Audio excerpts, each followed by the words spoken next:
girls, this is Diana at the Bangor Public Library Nighty Night Storytime. I'm so glad that you can be with me tonight as I read 3 of my favorite stories. The first one is Feed the Animals by H.A. Ray. He's the author that wrote Curious George.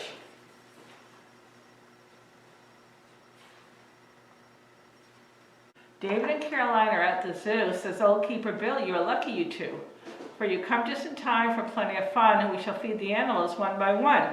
Bill carries a basket. For whom will it be? Just open the flap and then you will see.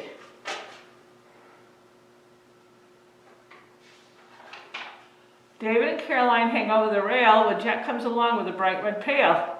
Now what does he bring, and for whom will it be? Just open the flap and then you will see.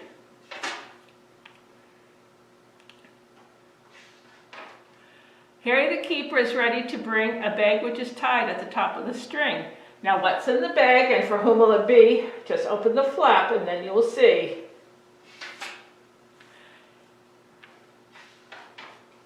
David and Caroline thought it a treat to buy for some friends something special to eat. Now what did they buy, and for whom will it be? Just open the flap and then you will see. David and Caroline didn't guess wrong when Bill came along with a cart along. Now what did they guess, and for whom will it be? Just open the flap and then you will see. Harry is called. It's time for lunch. I'm bringing you something you love to munch. Now what does he bring, and for whom will it be? Just open the flap and then you will see. Here's something else that you might think nice, says Keeper Jack. Would you like a slice? Now what does he bring, and for whom will it be? Just open the flap and then you will see. Old Keeper Bill is still doing his part. Here he is back again, pushing his cart. Now what's in the cart, for whom will it be? Just open the flap and then you will see.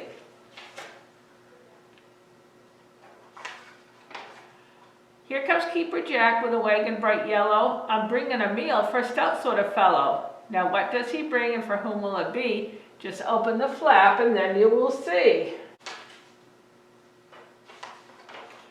David and his sister are waiting for Jack. A table stands ready just right for a snack. What kind of a snack, and for whom will it be? Just open the flap and then you will see. The feeding is over. It's time now to go, but look down the road. Here comes Uncle Joe. Now what does he sell, and for whom will it bring? Just open the flap and then you will see.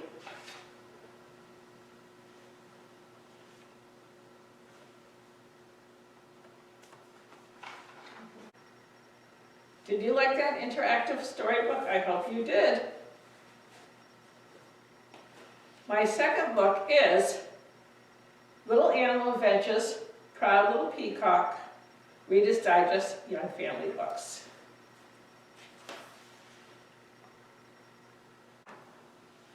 Little Peacock strutted across the field behind his father. He watched the way the big peacock's long tail glittered in the sun. Someday I will have a wonderful tail like that, said Little Peacock dreamily. His father stopped to raise and spread his beautiful fan of feathers. Bravo, shouted Little Peacock. Thank you, said his father. Little Peacock puffed up with pride as he trotted off to play with his friends. Hi, Little Peacock, his friends called when they saw him. Did you see my father? Little Peacock asked. Someday I will have a great big glorious tail like his. Yes, we did, said Old Dear. Want to play tag with us? Little Peacock did not answer. He was too busy admiring his reflection in the water. Want to play hide and seek, Little Peacock, said Little Monkey. Hide and seek, said Little Peacock. When I grow up, I will not be able to play hide and seek. I'll never be able to hide my wonderful tail. His friends glanced at each other. Want to play follow the leader, asked Little Rhino. Only if I am the leader, said Little Peacock. Anybody with a tail like mine should lead a parade. All day long, Little Peacock talked about the tail he would grow someday. None of you will ever have a tail like I will, said he boasted. I will grow antlers, said Old Deer, and I will grow a mane, said Little Monkey, and I will grow a horn, said Little Rhino. Little Peacock stuck his beak into the air. But you will never sparkle, look like a rainbow, he crowed. The next morning, little Peacock went off to find his friends. "Hi, little dear," he said. "Ready to play?" "Not today," answered little dear. "I've got chores to do." Little Rhino was also too busy to play. Little Monkey had other plans too. So little Peacock headed back home. He spent the afternoon fluffing up his tiny tail and marching back and forth. Day after day, little Peacock's friends said they were busy. Little Peacock was lonely playing by himself. "What's the matter?" asked his mother. "My friends say they're too busy to play," said little Peacock. "That's funny," said his mother. "I saw them playing by the water hole." Little Peacock ran off to take a look. It was true. His friends were playing without him. He trudged home, his feathers drooping sadly. Along the way, little Peacock found a feather on the path. It was a peacock feather. Then he found another and another. The trail of feathers led straight to his father. "Dad," cried little Peacock, "what happened to your tail? It's gone." Where his father once sported a huge tail, he now had nothing but a few straggly feathers. "Don't worry, my tail feathers fall off at the end of every summer," explained little Peacock's father. "Then I grow a brand new set." "Don't you feel ugly?" asked little Peacock. "Don't you want to hide?" "Certainly not," laughed his father. "I am always proud as a peacock, with or without a colorful tail." Then he winked at his son. "Any bird can grow feathers," he said. "I'm much more proud of being your dad." Little Peacock went off to find his friends. "Did you see my father?" he cried. "His tail fell off." "That's terrible," said little Rhino. "Not really," said little Peacock. "It will grow back by springtime. Besides, it's just a bunch of feathers." Little Peacock looked at his friends hopefully. They smiled at him. "Want to play monkey in the middle?" asked little Monkey. The four friends laughed and scampered off into the forest. Boys and girls, this wonderful story took place in Africa, and I hope you really liked it. I enjoyed it a lot.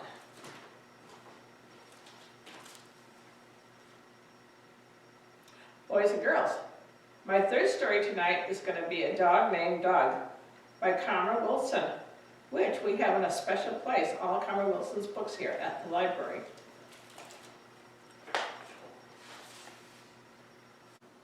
Once there was a dog named Doug. Doug liked to dig, but when Doug dug,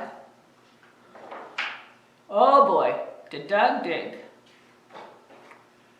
Once he dug up a ground squirrel's nest. The feisty squirrel was not impressed. "I can dig better than you," Doug howled with laughter. "Let's see if that's true." So they started to race, but Doug dug faster. He proved that he was a digging master. With his nose down low, the dirt flew high. Clumps hit the cat as Doug sauntered by. Many miles of dirt Doug dug, leaving heaps and piles of mounds of mud. Ruts so deep and holes so wide that a giant tractor fell inside. And boy, did Doug dig. He dug to the east, he dug to the west, he dug his way to a treasure chest with about $1 million inside. Doug smiled wide, then tossed it aside. He dug his way past an old gold mine and took no more of the danger sign. Oh boy, did Doug dig. He dug to the north, he dug to the south. There was grit in his eyes and sand in his mouth.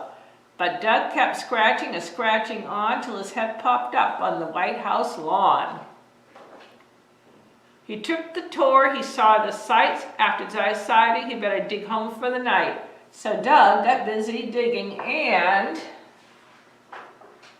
oh boy, did Doug dig. And dig. And dig. And dig. And dig. And dig. At home, the family scolded him hard. "Doug, Doug, stop digging holes in the yard." But they fed him a bone, gave him a hug, and tucked him to bed with a good night, Doug. But still, Doug dug. Doug settled into his cozy bed with visions of marvelous holes in his head. Doug had a dream he was digging And oh boy, did Doug dig.